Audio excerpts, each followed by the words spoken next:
Es un invitado que nos puede contar algo más de ese elemento que todos a veces tocamos, elemento poderoso que son las piedras y sus secretos. Sí, además él es investigador arqueológico, sabe muy bien de lo que habla con esas piedras, además tan misteriosas que hay en esta isla. Es Agustín Pallarés Laso y le tenemos aquí. Muy buenas noches. Buenas noches, Agustín, bienvenido, muchas gracias por estar con nosotros. Hallazgos, piedra y misterio en esta isla en concreto, sería como para hacer otro programa, ¿no? Prácticamente. Creo que sí. Además, Lanzarote es una isla que nunca se le ha considerado que tuviese un potencial arqueológico interesante.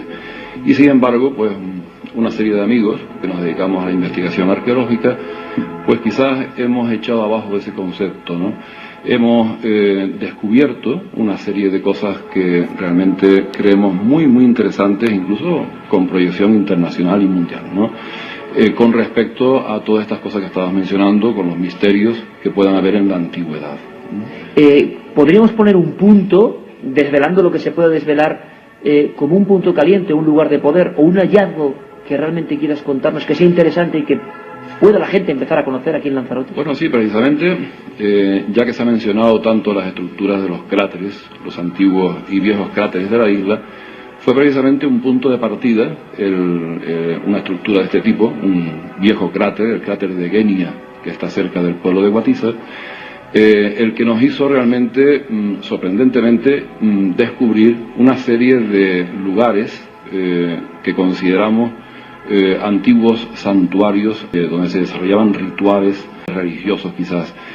Pero lo más interesante del caso es que esos cráteres se han destacado, se han presentado ante nosotros como auténticos observatorios astronómicos. ¿Observatorios astronómicos? Sí, porque hemos descubierto que en los bordes de esos cráteres, los antiguos habitantes de esta isla, los majos, así se llamaban, hacían una serie de estructuras de muescas en el mismo filo de los cráteres, y desde unos puntos de observación perfectamente detectados y destacados en el terreno, observando desde esos puntos, se podía perfectamente dirimir cuándo iban a ocurrir ciertas efemérides astronómicas importantes siempre en la antigüedad, como eran los solsticios, los equinoccios. Estamos a apenas unos días de un equinoccio. Exactamente, el 21 o 22 de marzo, teníamos que mirar exactamente cuándo coincide, es el equinoccio de primavera. Una efeméride astronómica muy difícil de detectar mediante la astronomía de posición, que se llama, ¿no? Es decir, el Sol no sale todos los días por el mismo sitio en el horizonte, va derivando según va avanzando el tiempo en el año, ¿no?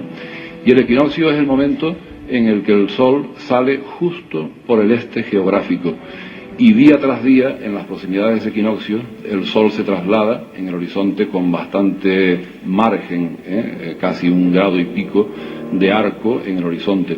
Y era una efeméride muy difícil de detectar por los antiguos. Los solsticios ya son efemérides astronómicas mucho más fáciles de detectar, porque era cuando el Sol se detenía en los extremos de esos arcos, de esa deriva del Sol que anualmente recorre. Pero lo que me quieres indicar es que esa cultura que a veces, yo tengo que decirlo, cuando se habla de los antiguos aborígenes, tenemos la sensación de que sabían muchísimo menos que nosotros, que no tenían, desde luego, no eran los homo digitalis que somos hoy, y por lo tanto pensamos que, sus hallazgos eran poco menos que simplezas. A veces caemos generalmente en ese error, y sin embargo ellos tenían muy claro que el cielo tenía que ser observado porque era muy importante, y estos hallazgos me parecen interesantísimos.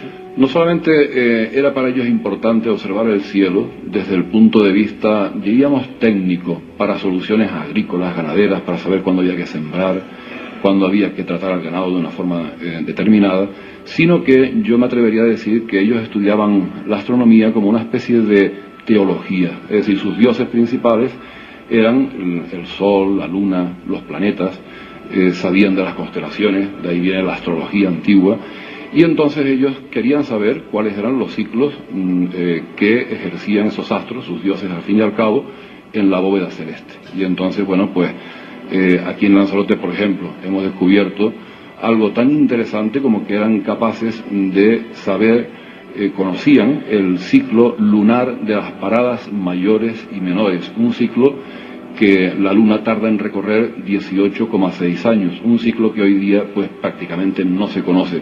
Mediante ese ciclo, ¿Y Lanzarote antiguamente lo conocían? Lo conocían, eso lo podemos demostrar con evidencia científica, mediante mediciones topográficas que se han hecho con perfección, y eso pues demuestra incluso, fíjate, Iker, que conociendo ese ciclo de las paradas mayores y menores de la Luna, podrían ser capaces de predecir incluso los eclipses, tanto los lunares como los solares. Esto es conocido, por ejemplo, en culturas antiguas como la Inca, del Perú, que ya por lo visto lo detectaban con antelación. Y por lo visto en esta sociedad aborigen lanzaroteña, que siempre se ha considerado como una cultura un tanto marginal, no se le ha dado cierta importancia, pues quizás con estos descubrimientos se puedan derribar definitivamente ese concepto un poco arcaico, un poco simple que se tenía sobre la cultura maja de Lanzarote.